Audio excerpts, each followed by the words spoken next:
Caminando con el hermano Bertil.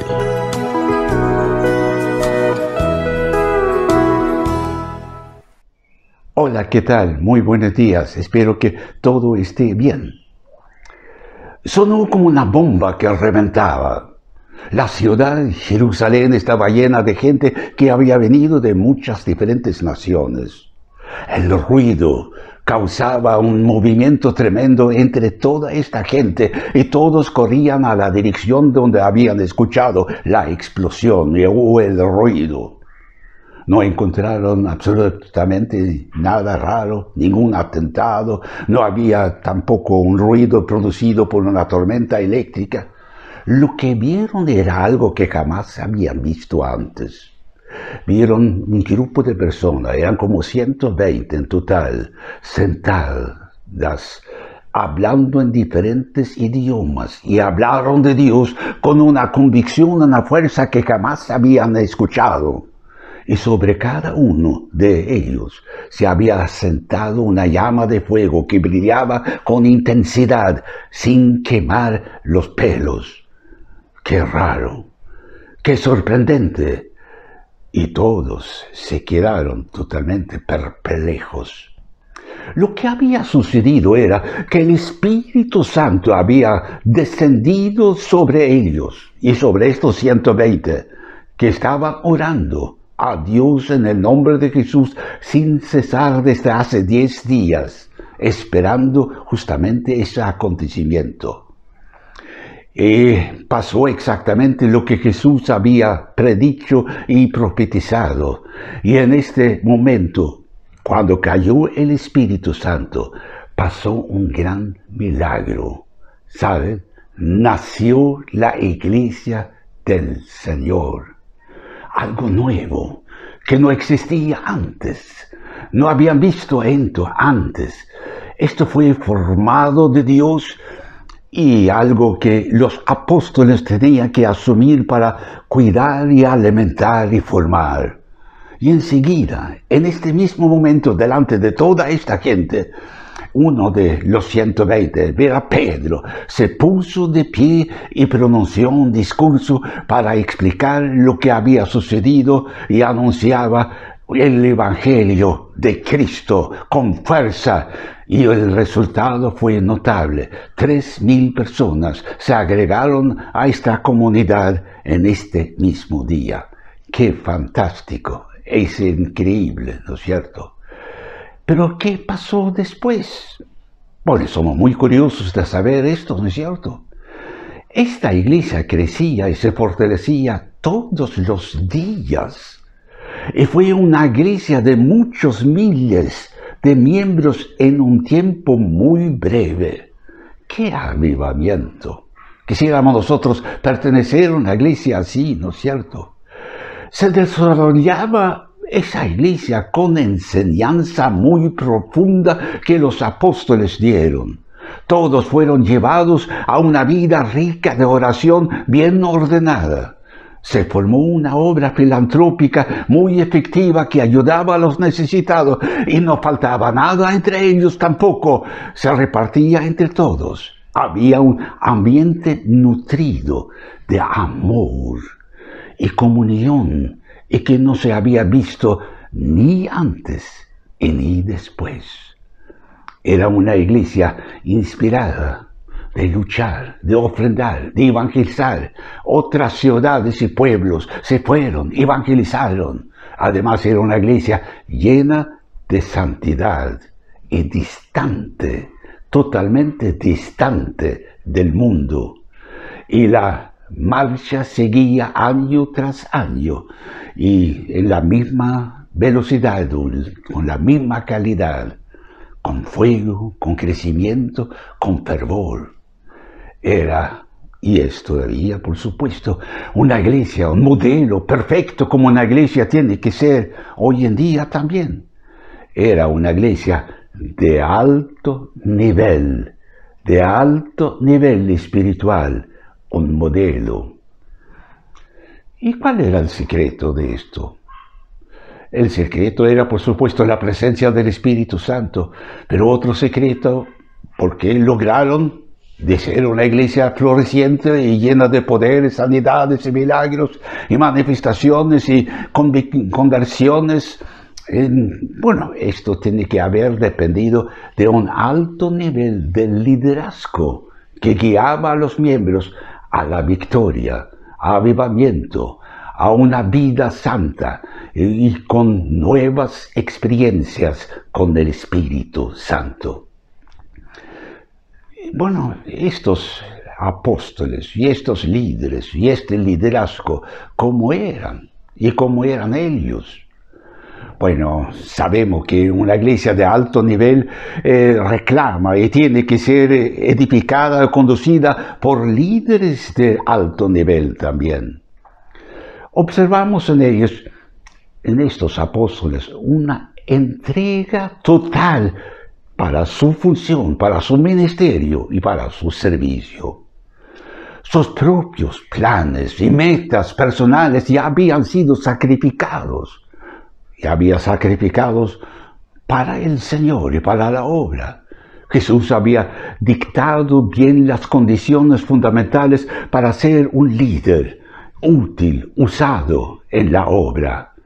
Él había dicho a ellos: todo el que quiera salvar su vida, la perderá. Y todo el que pierda su vida por causa de mí y del Evangelio, la salvará. Él había explicado también que el que se entrega totalmente a Él, el servicio, no pierde absolutamente nada.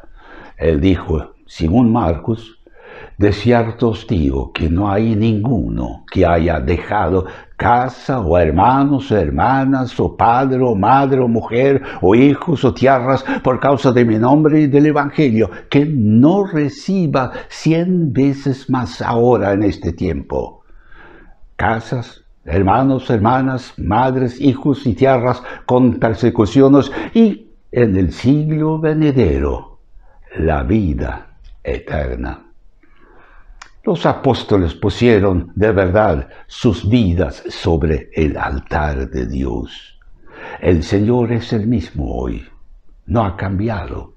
Sus palabras y condiciones para ser líder de la iglesia están en vigencia todavía. Los apóstoles habían tomado la palabra de Cristo en serio. No inventaron sus propias reglas o su propio manual para cumplir con Cristo. No, ellos obedecieron todo lo que el Señor había dicho, entregaron todo y toda su vida al Señor. Eran dispuestos estos apóstoles hasta dar sus propias vidas por su responsabilidad de servicio. Los líderes tienen aquí una posición clave de ser ejemplos para los demás. Pablo podía escribir: hermanos, sed imitadores de mí. Y mirad a los que así se conducen, según el ejemplo que tenéis en nosotros. Vosotros mismos sabéis de qué manera debéis imitarnos, pues nosotros no anduvimos desordenadamente entre vosotros. Las condiciones para ser líderes de hoy son las mismas. La Biblia no ha cambiado. Si queremos edificar una iglesia con la misma calidad y mismo nivel espiritual como la iglesia primitiva, vemos, entre otras cosas, que los líderes tienen que pagar el mismo precio. Según la tradición, 11 de los 12 apóstoles fueron martirizados hasta la muerte. Y cuando los líderes van a dar cuenta delante de Cristo un día, ¿lo van a hacerlo con alegría? El texto dice que los siervos líderes velan por las almas y en ese día van a dar cuenta cómo lo han hecho. Esto requiere un alto nivel espiritual, una entrega total en el liderazgo. Entonces no valen nada los títulos que se han puesto, como de ser apóstol, de profeta, de pastor, anciano, reverendo, evangelista o lo que sea. Esos títulos caerán como hojas secas en el otoño. Lo que quedará será la verdad desnuda de la calidad de su servicio. Lo que llevaba adelante hasta la muerte era que eran puestos por Dios. En Jerusalén no había hambre de poder y competencias o hacían entre estos líderes. Todos eran iguales, eran siervos y servían al mismo Señor. Nunca vieron la obra como de ellos mismos, que eran dueños de la obra, y nunca podemos leer que dicen que esto es nuestra iglesia, es mi iglesia. Vieron la iglesia como una propiedad de Dios y Cristo como la cabeza.